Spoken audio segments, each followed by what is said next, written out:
Having completed the mission, Caleb Vance refused to go home. This world had people who worshipped him as a god and 3 women who had loved him more than life itself. He burned his own lifespan to banish plagues and end droughts. He tore out his own spiritual veins and wove them into mountains, rivers, and lakes. But in the last 10 years of his life, the world seemed to have grown accustomed to his sacrifices. His mother accused him of being heartless. His own sister called him selfish. And even the wife who had loved him more than life itself had found comfort in another's arms. The people who once worshipped him as a god now condemned him as petty and ungenerous. They were all wolves in sheep's clothing. He decided to give it all up and go home. As his consciousness began to fade, the world started to collapse. Flash floods, earthquakes, and tsunamis erupted across the land. Faintly, he thought he heard someone cry his name in a desperate, broken plea. The world's gratitude is no longer sufficient to sustain you.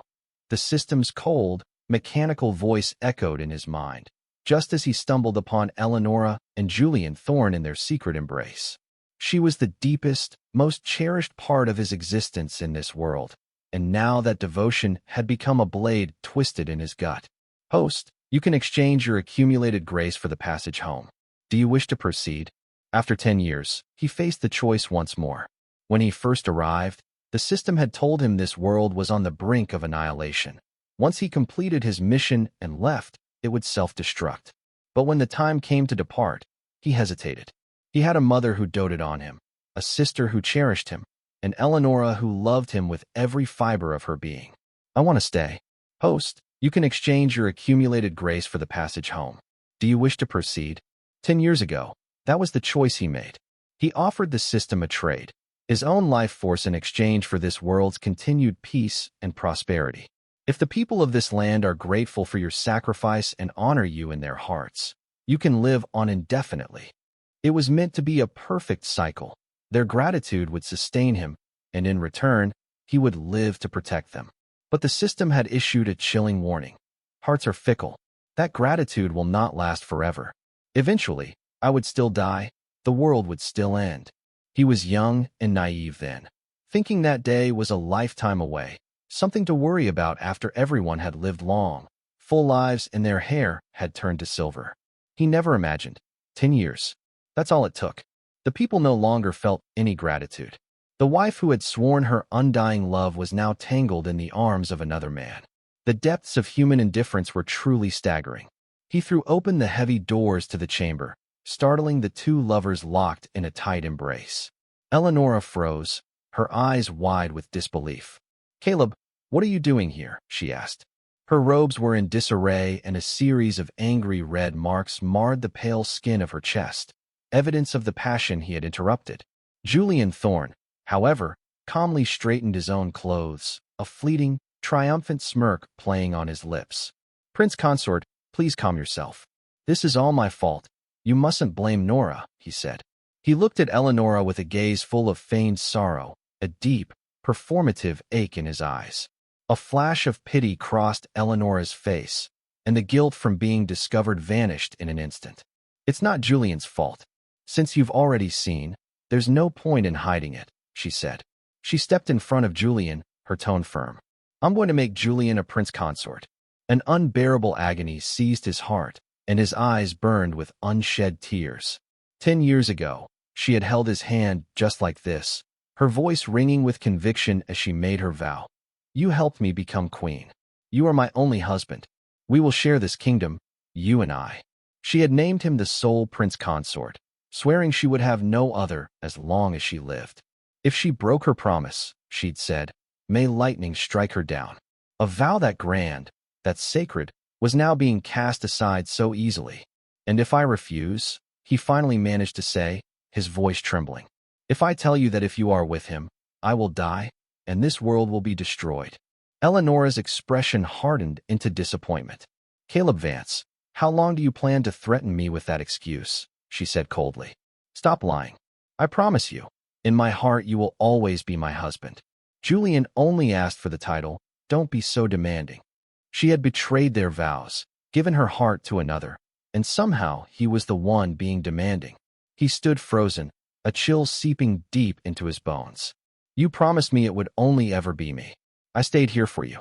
Enough? Eleonora looked down on him from her regal height. My decision is made. The ceremony will be held tomorrow. Her voice was laced with ice. And Caleb, stop spouting that nonsense about the world ending without you. His gaze was fixed on their clasped hands. He watched as Julian pulled her into his arms. Even if you did stay for my sake back then, she continued, name one queen in history who didn't have multiple consorts. I kept my promise to you for 10 years. I've done right by you. It was a fair trade. Neither of us owes the other anything. What he thought was a love for the ages was to her just a transaction. Do you wish to exchange your accumulated grace for the passage home? His mind was a chaotic storm. He stumbled out of the palace and ran back to the Vance's estate in a daze, the system's prompt echoing relentlessly in his head. But he couldn't make a decision. If he left, the world would follow its original trajectory and perish. Everyone in it would die, countless innocent people, and his mother and his sister. The two people in this world who had once loved him most, though now, because of Julian, they both despised him and refused to even see him. Still, they were family. They had genuinely, truly loved him once. Just as he entered the estate, he ran into his sister Serafina, who was rushing out. She saw him, and her brow furrowed. I heard you walked in on Nora and Julian. Seeing the anger on her face, a small flicker of warmth ignited in his chest. Sarah, how did you know? Even if she resented him now, she was still his sister. Surely she was furious on his behalf. He managed a faint smile, about to speak, when she shoved him violently. Julian and Nora are in love. All they want is a title. Why can't you just agree? She seethed. I heard you even threatened to kill yourself and to destroy the world just to stop them. Caught off guard, he fell backward. His palms scraped against the rough stone, and a sharp pain shot through him, making him tremble. Julian sent word and told me everything, she spat. Caleb, stop using that savior of the world act to make us feel sorry for you. A lump formed in his throat. He couldn't speak. He should have known. His sister was nothing if not stubborn. After their father died, she had shouldered the burden of their entire family. She took his place on the battlefield and was caught in a massive rock slide. She believed Julian had risked his life to save her. From that day on, she treated him as if he were the center of the universe. She laughed for him, cried for him, and made his desires her own. She even helped cover for his affair with Eleonora. It didn't matter how many times he told her that he was the one who had stopped the greater collapse with his own life force, that he was the one who had saved her. She never believed him. I have never lied to any of you. He gritted his teeth against the searing pain and pushed himself up from the ground. I'll say it one last time. I saved your life, not Julian Thorne. He took a deep breath, fighting back the bitterness rising in his throat. Sarah, you've hurt me again and again for his sake. One day, you will regret this. Serafina let out a scornful laugh. Huh, so stubborn. She pointed a finger at him. You'd better not try any of your pathetic, dramatic tricks to stop Julian from becoming prince consort. He shook his head, a bitter smile on his face. Don't worry, I won't stand in their way anymore. A wretched pair like that deserves to be shackled together. Eleonora had already betrayed him. If Julian wanted to be a prince consort, let him. He turned to walk away, but a fraction of a second later, a stinging blow struck his cheek. Who did you just call wretched? Serafina was a trained warrior, and she had put her full strength into the slap. His head snapped to the side, a loud ringing filling his ears. Pain and humiliation washed over him as he stared in shock at his own sister. Their father died young, and their mother fell gravely ill shortly after. They had relied on each other their entire lives. She was years older, full of ambition, determined to carry on their father's legacy on the battlefield. It was he who had spent his own life force to bend fate in her favor, to ensure she had the opportunities and victories she needed to become the revered female general she was today. And now, all that strength she had gained was being used against him. Don't think because you're a prince consort you can bully Julian, she warned, raising her hand again, her eyes blazing with fury. If you ever cause him grief again, I won't let you off so easily. Before he could respond, a deafening crack echoed from the heavens. The sky was instantly swallowed by black clouds. The system hadn't lied. This world had always been teetering on the edge of collapse. If he left, it would be utterly destroyed. He walked to the estate's kitchen and prepared a bowl of hearth stew. The world was already showing signs of its end. Should he stay and use what little life he had left to buy it a little more time? Or should he exchange his grace for the passage home and just leave? He was torn, unable to decide. What were you arguing with your sister about at the gate? His mother was reclining on a divan, her face a mask of impatience. She completely ignored the blood dripping from his hand. She was never like this before.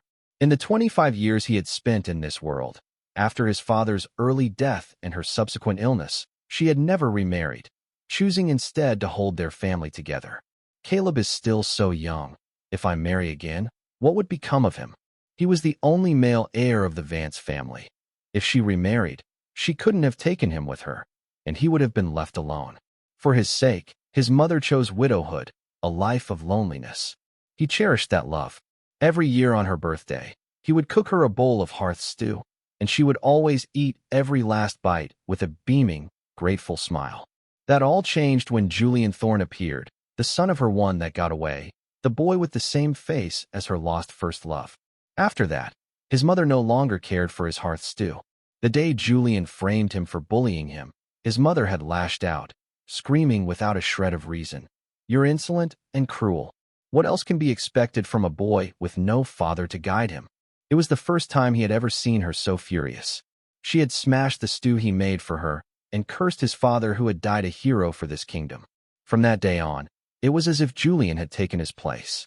He became the son of this house, showered with affection by his mother and sister. He refused to let Julian become prince consort.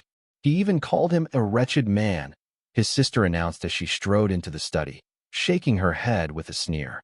"I thought you had more backbone than this. Turns out you just came crawling back to suck up to mother." Her voice dripped with contempt. "You think after insulting Julian like that a simple bowl of stew will make us forgive you?" His mother's face turned ashen. She seized the bowl he had just made and slammed it onto the floor. "How did I give birth to such a vicious son? I should have strangled you in your cradle." The scalding broth splashed onto his injured hand. The pain was so intense his vision went black for a moment. "Mother, you don't have to kill me," he said, his voice hollow as he stared at the shattered porcelain on the floor. His face was pale. "I'm almost dead already." The system had been clear. The world's gratitude was no longer enough to sustain him. This body would soon fail. "This was the last time I'll ever make this for you." But even that last offering had been violently destroyed. His mother's expression flickered, and she opened her mouth to speak, but the study doors were thrown open. Julian was right. "You really are in here playing the victim." Eleonora stood in the doorway, her gaze like ice. Julian was clinging to her, his face pale and drawn. "Caleb Vance," Eleonora hissed. "Are you so despicable that you'd resort to threatening suicide just to make us feel sorry for you?" She held Julian tighter. "Julian has had a tragic life. He is kind and patient. Why do you constantly target him? Why can't you bear to see him happy?" All three of them glared at him, their eyes filled with accusation. It was always like this. Ever since Julian appeared, they saw him as pitiful and benevolent, and him as cruel and overbearing. Every single one of them thought he was the aggressor. A cold numbness spread through him. He slowly lifted his head. "But he's the one targeting me. He stole my mother. He stole my sister. He stole my wife. He was the one who went around telling everyone that the world's destruction was a lie, that my sacrifice using my own life to protect this world was a lie." The people's gratitude dwindled day by day, and with it, his hold on life grew weaker. He let out a sharp, humorless laugh. "He wants to sever all my lifelines. He wants me dead." His voice dropped to a grave whisper. "But if I die, all of you will truly die with me." The room fell silent. Everyone present stared, their expressions a mixture of shock and uncertainty. Julian's face went white, and he suddenly broke into a fit of coughing. "Prince Consort, if you dislike me, so be it. But please do not accuse me of such a monstrous crime," he rasped between coughs. "Nora, I cannot be with you in this life. For the sake of everyone's survival, I'm willing to leave you." He coughed harder, looking as though he might collapse. He laughed bitterly to himself. There was again the moment he showed the slightest sign of weakness. He became the monster. "Enough!" Eleonora shouted at him, her voice trembling with rage as she supported him. "I am making Julian a prince consort, and that is final. If you push him any further, I will strip you of your title, and we will be divorced." Seraphina's brow was deeply furrowed. Caleb, for your own selfish desires you dare to curse the queen and our own mother. His mother's face was stone. She turned her head away, unwilling to even look at him. He was escorted out by the royal guards and taken back to the palace. The next day, before the eyes of the entire capital, Eleonora wed her second prince consort. The ceremony was as grand as theirs had been. To have Julian by my side is the blessing of 3 lifetimes, she declared, looking at him with a shy, adoring gaze before casting a disdainful glance in his direction. I want you to watch with your own eyes and see if the world ends when I am with him. His fists clenched at his sides as he listened to the murmurs from the crowd below the royal dais. The queen is finally taking a second consort. It was too cruel, making her stay faithful to Prince Caleb alone for all these years. Exactly, he kept spouting that nonsense about saving the world with his life. It was all a lie. Huh? And even if it was true, he did it willingly, didn't he? Wasn't that the prize for becoming prince consort? The endless stream of comments reached his ears, each word a drop of poison, filling him with a bitter, hopeless despair. 10 years and not a single heir. What right does a useless man have to demand the queen remain alone? She should have found another man to bear children with long ago, otherwise who will inherit this great kingdom? He stood on the dais, staring blankly at the people who now regarded him with nothing but cold mockery. He once had a chance to have a child with Eleonora, but just as they were trying, the system warned him of a catastrophic earthquake that would strike the capital and kill countless people. To save them, he exhausted nearly all of his life force. He lay in a coma for half a year. After he woke, the world's gratitude for him was so low that it was barely enough to keep him alive. There was nothing left to spare for raising a child.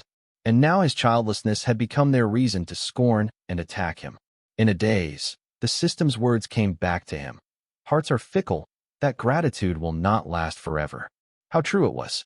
10 years ago, he chose to stay and save them all, and he didn't regret it. But now, as Eleonora stood on that stage holding Julian's hand with a sweet smile on her face, as his mother and sister looked on with expressions of pure relief, as the people below cheered and celebrated, the world's gratitude is no longer sufficient to sustain you. Do you wish to exchange your accumulated grace for the passage home? The system's prompt sounded again. He closed his eyes and made his final choice. Yes, I wanted to leave. Now, there was nothing left here worth staying for. The people were ungrateful. The ones who had loved me were gone. Exchange successful. The passage home will open in 2 hours. The moment the voice faded, he saw the sky above instantly turn a deep, bloody red. From the distant south, he could hear the roar of a colossal wave. A sky of crimson. It's a sign of great fortune, his mother exclaimed, tears of joy streaming down her face. Julian and Nora truly are a match made in heaven. The crowd of thousands knelt and bowed, their cheers echoing through the capital. But amidst the thunderous applause, he heard the system's cold, final notification. World destruction sequence initiated. He didn't spend his last 2 hours in the royal palace. The entire place was alive with celebration for Eleonora and Julian's wedding. He quietly returned to the Vance estate and opened the door to the long-sealed rear courtyard. He lay down on the bed he had slept in as a child and closed his eyes. Meanwhile, a thick, oppressive layer of black clouds gathered over the capital. No one noticed. In the palace, Julian and Eleonora were lost in each other's arms. His mother and sister raised their glasses in a toast, overjoyed for Julian. The city's inhabitants prayed for the queen to conceive a royal heir soon. The moment he drew his last breath, a brilliant flash of light tore across the sky. Thunder boomed like a roaring beast, and a torrential downpour began. In a bustling tavern, patrons stared out the window in shock. Why is it suddenly raining so hard? The last time it rained like this was 10 years ago, someone muttered, and the mood in the room instantly shifted. 10 years ago was when he had completed his mission and was preparing to leave. The world's destruction sequence had begun then, too, starting with a downpour that lasted for a solid month, submerging countless towns and leaving fields of floating corpses. It was he who had willingly stayed, trading his life force to pause that destruction. Now that he was dead, the world's end was finally back on schedule. Don't be ridiculous.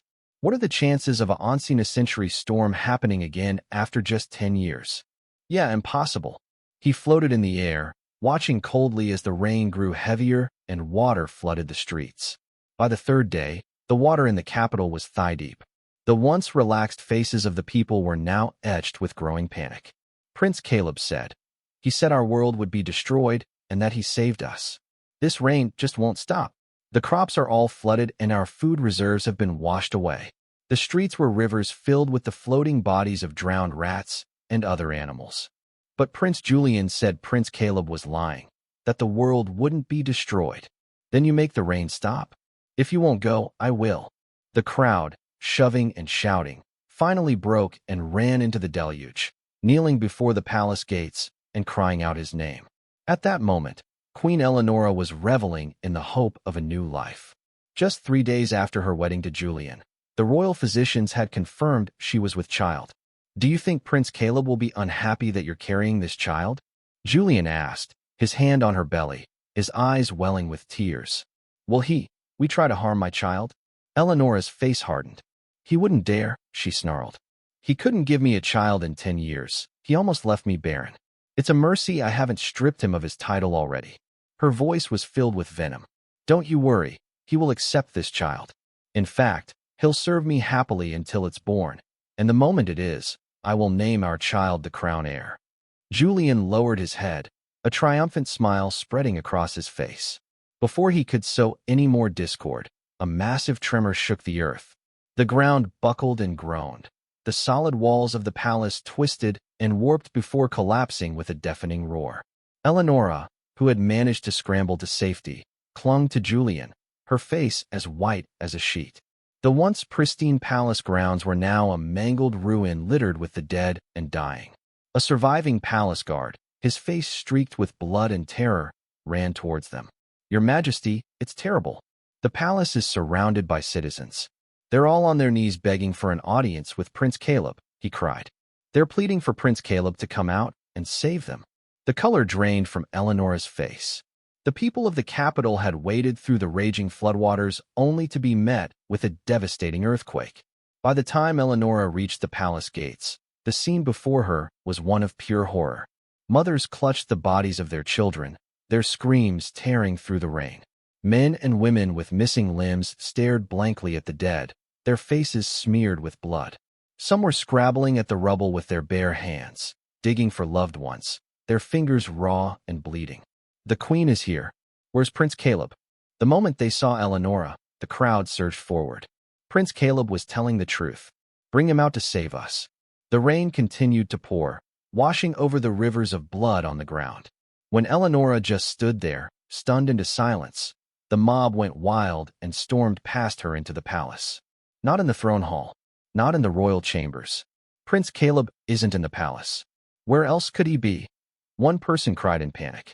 Another grabbed Eleonora by the collar of her robes. Where did you send him? I don't know. I haven't seen him in 3 days. Eleonora stammered, her face a deathly pallor. I've been with Julian these past 3 days. It must have been her and Julian. They drove Prince Caleb away. He must have gone home. We have to go to the Vance estate. Yes, where else would he go? He must be at the estate. Like a crazed beast, the mob descended upon the Vance estate, dragging his mother and sister from their beds where they lay in a drunken stupor. Where have you hidden Prince Caleb? Bring him out. He has to save us. Serafina stared at the blood-soaked faces of the crowd, her expression bewildered. What's happened? Why are you looking for him? This rain, this earthquake. How can you two possibly be sleeping through this? Someone spat. Now tell us where Prince Caleb is. His mother, who had been silent until now, finally spoke. What did the rain and the earthquake have to do with him? Don't tell me you actually believed his nonsense. Prince Caleb once said that as long as he lived, he would keep us safe. If he died, the world would be destroyed. A hush fell over the room. Another clap of thunder ripped through the sky, shaking the very foundations of the world. The color drained from everyone's faces. Find him. Something must have happened to him. They tore the estate apart. Finally, in a room where he had slept as a child, they found his body. His mother's face went rigid. Her hand trembled as she reached out to check for his breath. He's really dead, she said. His sister stood frozen in place. Caleb wasn't lying. Her voice was filled with a dawning horror. He's dead and the world is really ending. Eleonora turned bone white and rushed forward, grabbing his lifeless hand. Impossible. He can't be dead. She shook his body desperately. You promised you would stay with me forever. You promised you would grow old with me. How could this happen? It's all your fault. A woman lunged from the crowd, clawing and striking at Eleonora. You just had to be with that Julian Thorne. You broke Prince Caleb's heart. And you too.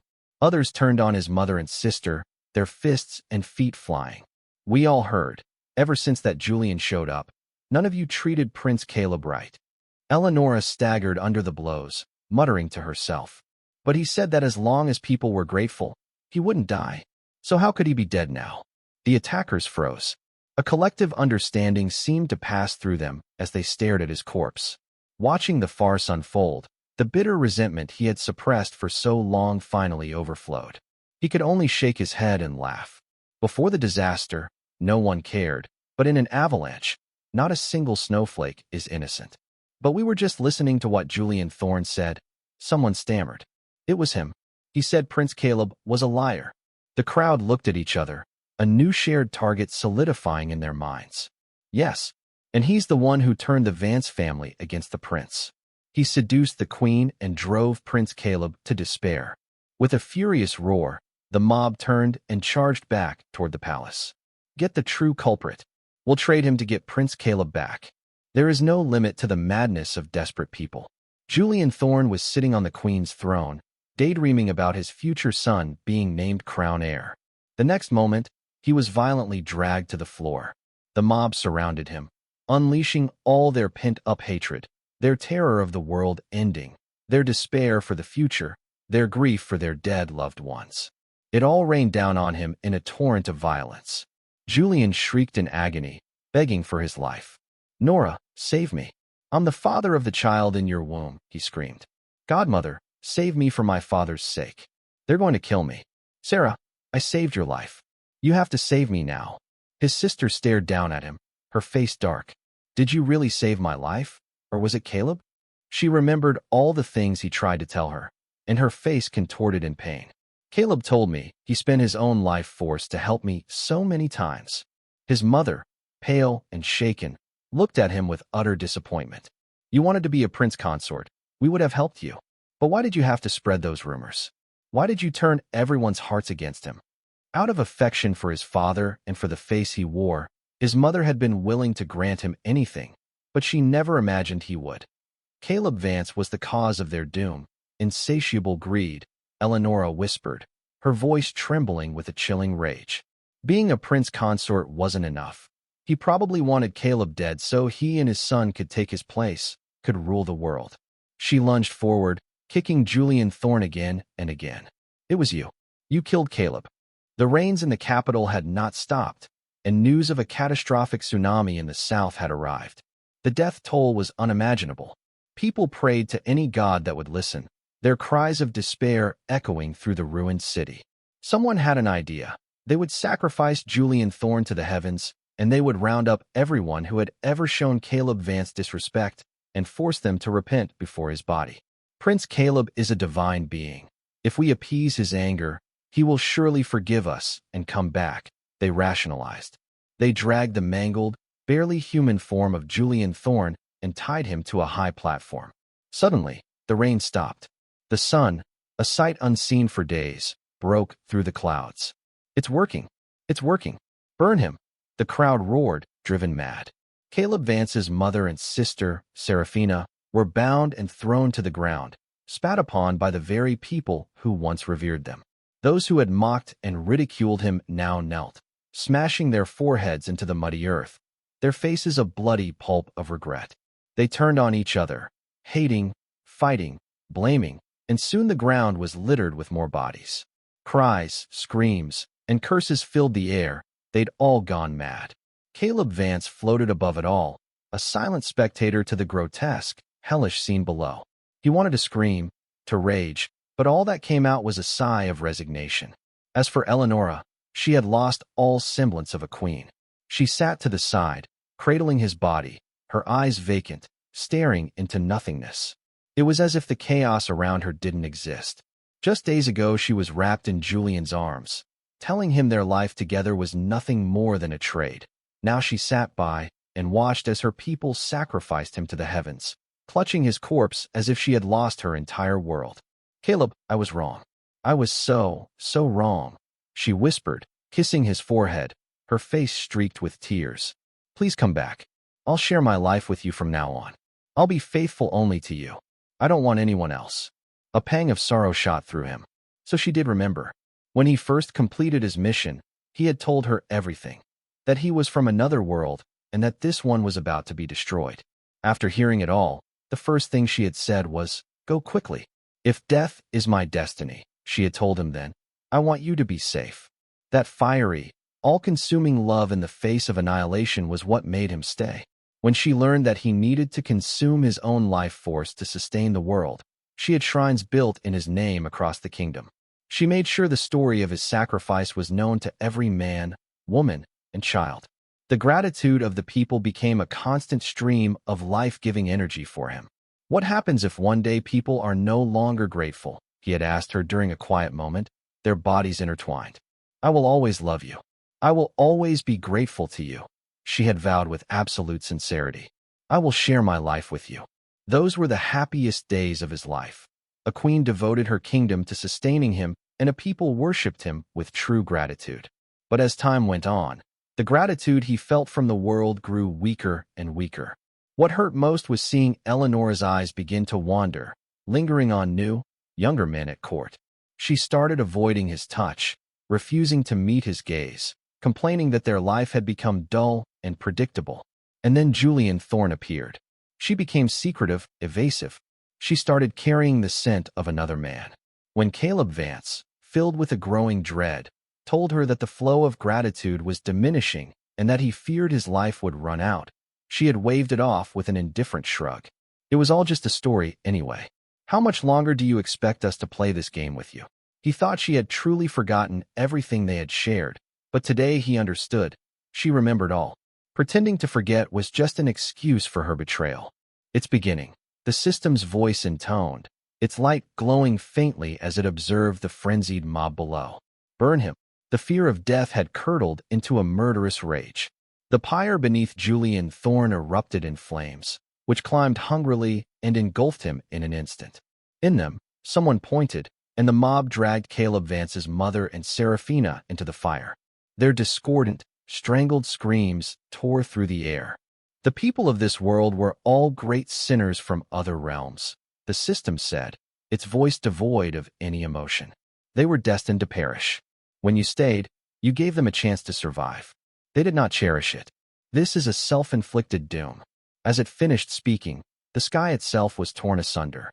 Tens of thousands of burning meteors, trailing thick black smoke, screamed down toward the earth. The crowd stared in stunned silence for a moment before their screams joined the chorus of destruction. The ground groaned and split apart. Prince Caleb was telling the truth. It's the end. The few survivors threw themselves before his corpse, their pleas and wails echoing across the dying land. Eleanora's cries were ragged and broken as she slapped her own face over and over again. He hovered in the air, a profound sorrow filling him. It was too late. If they had shown this devotion, this gratitude, just a few years ago, he would still be alive, a healthy guardian of this world, protecting every one of them. But now, he had already decided to go home. "When can we leave?" he urged the system, unable to watch any longer. The passage home had been open for some time, yet the system kept him here. "You are my most exceptional host. After sacrificing so much for them, you deserve to see the final act." The system flared with a brilliant light, and his spiritual form suddenly materialized in the sky above them. "Prince Caleb. It's Prince Caleb," someone screamed, pointing up at him. "Save us. Please save us." Eleanora stared at him, her face a mess of tears and dirt. "Caleb, I'm leaving this place," he said, his voice calm as he looked out at the scarred and broken world. He gave a bitter smile. "You must fend for yourselves. This was always your intended fate. If I hadn't intervened, all of you would have been dead 10 years ago. To hell with fate. You can't go. Get his body. Don't let him leave," someone shrieked, and the call ignited the crowd like a drop of water in boiling oil. "That's right. Don't let him go. Make him stay and save us." If he leaves, we all die. I bet he still cares about his own body and his family. They clawed madly at the charred, unrecognizable forms of his mother and Serafina. If you leave, we'll kill your mother and sister. Another group lunged for his corpse. If you leave, we'll defile your body. We'll whip it, grind your bones to dust. They threatened, their faces twisted into manic grins. Even a god couldn't possibly ignore that, right? An icy chill washed over him as he looked down at the people he had once protected. Their humanity had been warped into something demonic. This world was an utter disappointment. Eleonora shielded his corpse with her own body, her tear-filled eyes locked on his fading form. "Caleb, go," she screamed, her voice raw. "Just go? I was wrong. You never should have stayed 10 years ago." She wasn't pleading for his love now, only urging him to escape. "You shouldn't have wasted your life on wretches like us." His mother, barely clinging to life, dragged her scorched body across the ground to block the path to his corpse. "Anyone who wants to touch my son's body will have to get through me first." Her face was blackened by soot, but she managed a dry, rasping smile in his direction. "Go, Caleb." Tears streamed down his face. Serafina grabbed a rock and smashed it into the head of a man reaching for his body. "Be safe," she mouthed, her voice gone. A brilliant light blazed in the sky, and his form dissolved into the crimson heavens. When he opened his eyes again, he was back in the real world. Here, he was an orphan with no family, but he felt a long-lost sense of belonging. The system never appeared again. The days passed one by one. Then, one quiet night, he had a dream.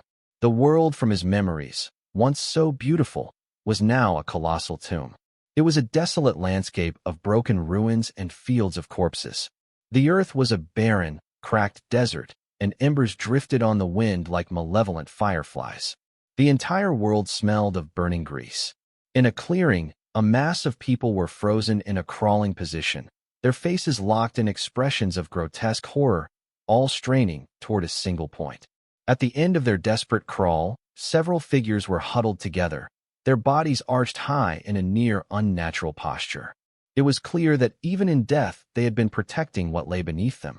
Their bodies were charred black, but their heads were all lifted, facing upward. He followed their gaze and felt a complex wave of emotions wash over him. They were looking in the direction he had departed, and beneath their protective arch lay the corpse he had left behind in that world. He woke with a start, staring out the window at the pre-dawn sky. Then the system, long silent, suddenly came online. "I negotiated with the main god. I have secured psychological compensation for you." Its voice was as mechanical as ever, but for the first time it felt warm. "You acted with pure intentions and were met with betrayal and pain. You deserve to be compensated." So that's where it had been all this time, fighting for him. He looked at the impossibly long string of numbers that had appeared in his bank account, and the bitter, complicated feelings from the dream vanished instantly. Host 00729, this is truly farewell. The system's light flickered, bidding him goodbye. "I wish you a happy life in the present world." A sharp, golden-red ray of light pierced the darkness, and the newborn sun bathed the world in its glow. He opened the window, took a deep breath, and smiled. The sun was rising.